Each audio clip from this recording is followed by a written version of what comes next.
Hello, vintage outboard motor fans. This is T-Mike here on Toledo Bend Lake. I'm making another video today. Today's video is going to be on the drip drop drama. That's right. I got a drip drop drama going on.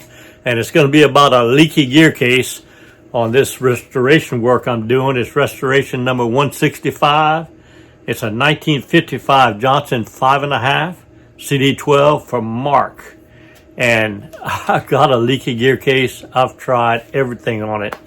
I can't solve it, but I'm gonna stick wicked and trop because I got a drip drop drama. So if everybody's ready, here we go. Okay, I got her clamped in here and I got her pressured up. Watch this, see it dropping? It dropped just a little bit at a time. And the leak is right there.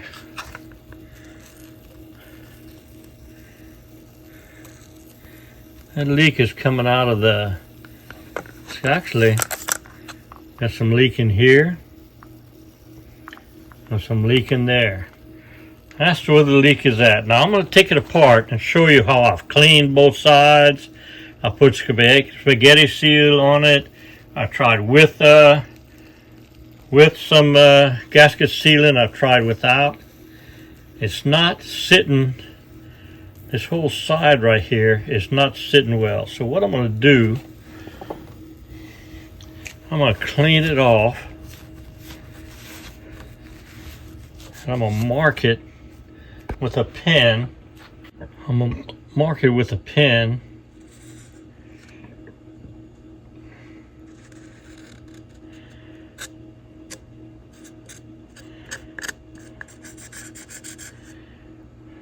I got it marked where the leak is at. Now I'm going to take it apart and show you what it looks like inside. See if we can get that to seal right there. That's where the leaking is. The drip drop. Okay, I'm going to take this gear case apart now and see if we can find out where that trouble's at.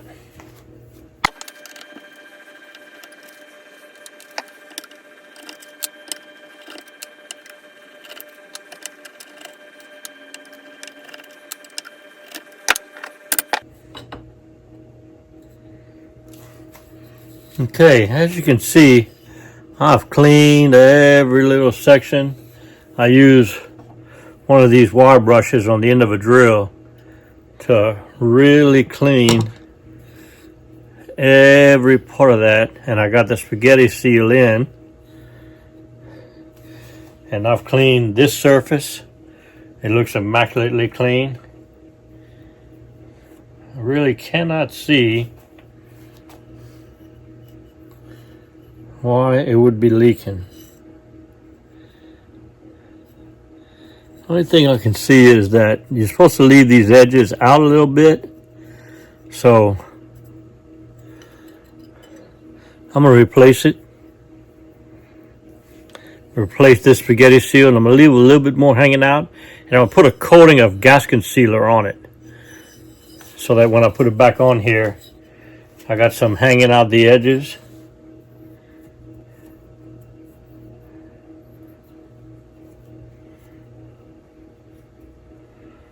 And we'll see how that works. Let's try that.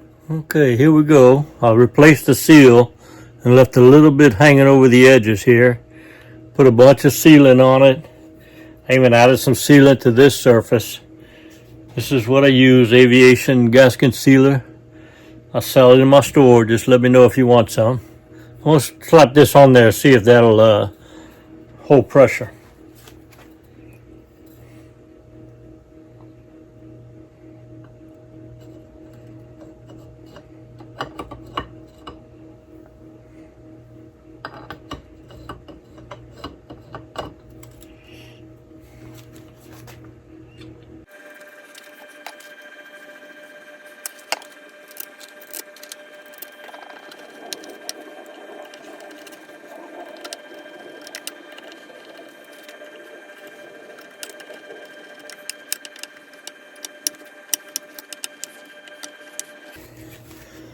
All right, let's pressure it up, see if it holds.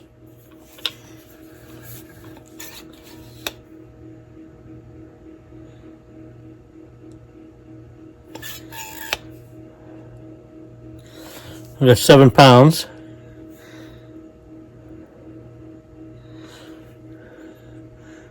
Appears to be holding.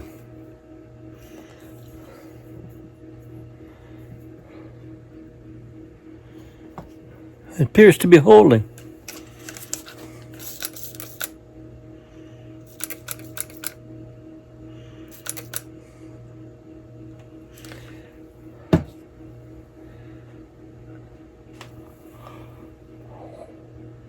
I'm gonna let it sit for a while, come back and look. So that tells me the trouble was I didn't leave enough sticking out for it to push the spaghetti seal back and swell it up. I always knew you had to leave a little bit sticking on the inside, and I think that was my trouble. I'm gonna come back in an hour or so and see how it is. Okay, I'm back now, and that's 7 pounds when I left, and it's lost a quarter of a pound. I mean, it's been an hour and it barely moved. Let's see where the leak is. Oh, it's not where it was before.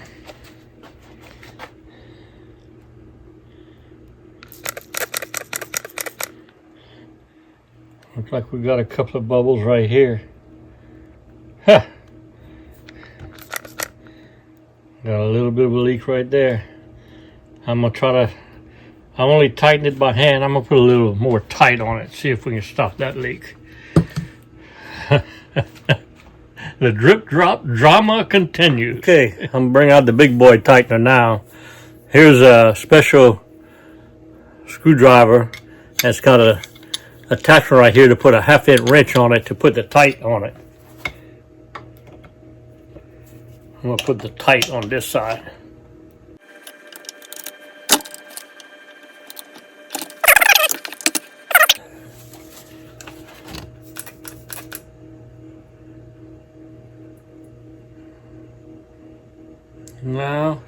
No, still got a little bubbling. Man, that's a whole different spot. I fixed this one. Now I got one on this side. Oh.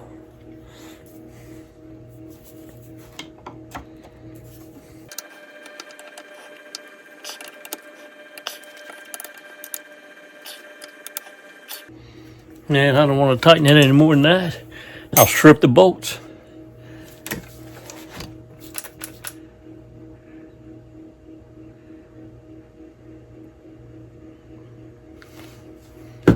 Let me show you the bubbles.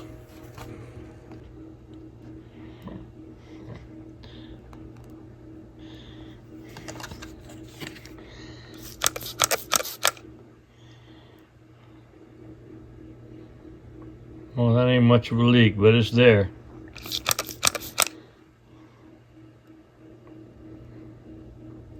Well, I'll have to work on it some more. The drip drop drama continues.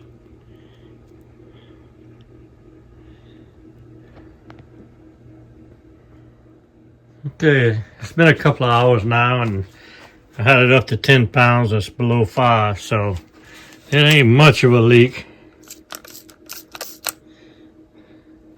But it's a leak. Got little bubbles coming right there. So I'm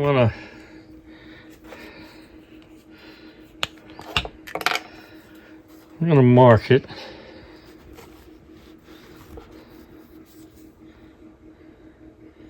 With my pen.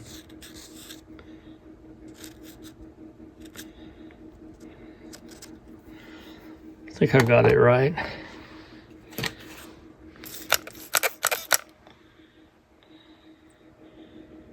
Yeah, that's where it's at. I'm gonna take it apart and see if I can clean those two edges. Might be a little piece of particle in there that's not letting it squeeze down, and put it back on. I think that's the only leak I'll see.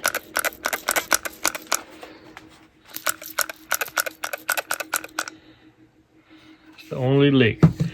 The drip drop drama. Let's clean those edges, see if we can. Okay, I'm gonna take it off.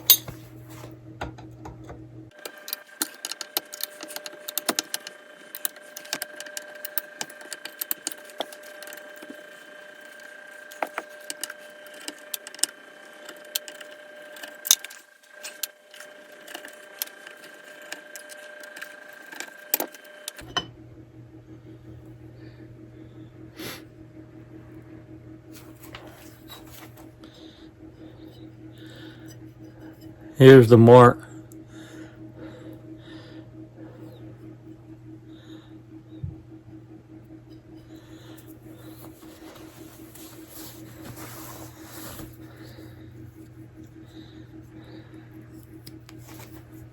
Take my knife.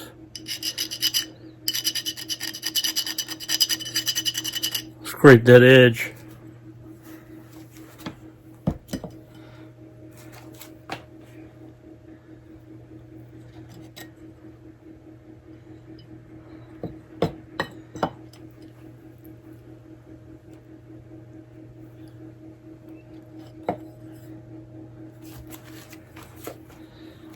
And here's the mark on this.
Okay, I cleaned it up and I resealed it. Let's pressure it up, see if it holds.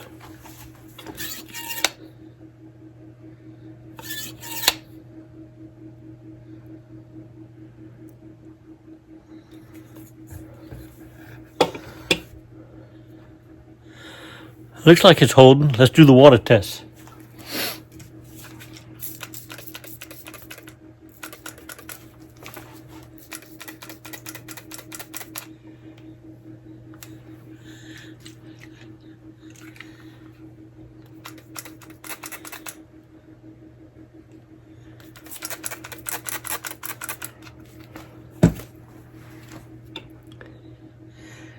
I got it pumped up to 8 pounds and I saw no bubbles. No bubbles. I'm gonna let it sit for an hour or two and come back, and if it's good, the drip drop drama will be solved. We'll see. All right, here it is the next morning. And last night I pumped it up to 8 pounds. Hey, and it's still holding 8 pounds. The gear case is holding, it's pressurized. I'm gonna take some carb cleaner and put it on my rag here and clean up this gear case, and we'll talk about the conclusion to the drip drop drama. Okay, let's clean up this gear case. Let me show you how I do it. Take some carb cleaner.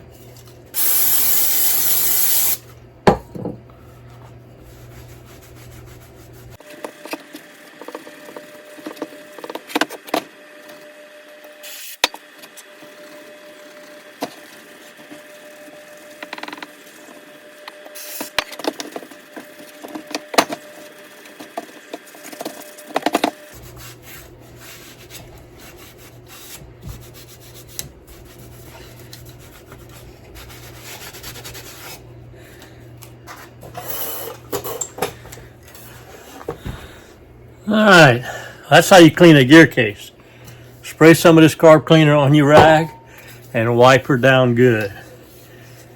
Alright, so the drip drop drama was solved. So I learned a couple of things on this video. First thing is, I failed to do that, and I know you're supposed to. When you're putting the spaghetti seal around this ring, let it hang over about 1/8 of an inch on both sides. I think when you press it down on the other half, it pushes the spaghetti seal back on itself and expands it and helps it seal.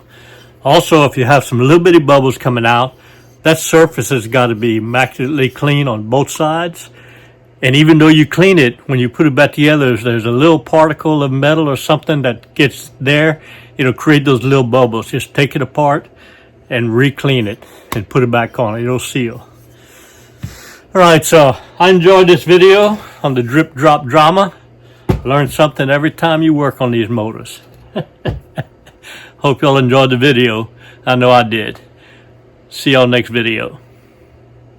Well, I hope y'all enjoyed the video. I know I enjoyed making it.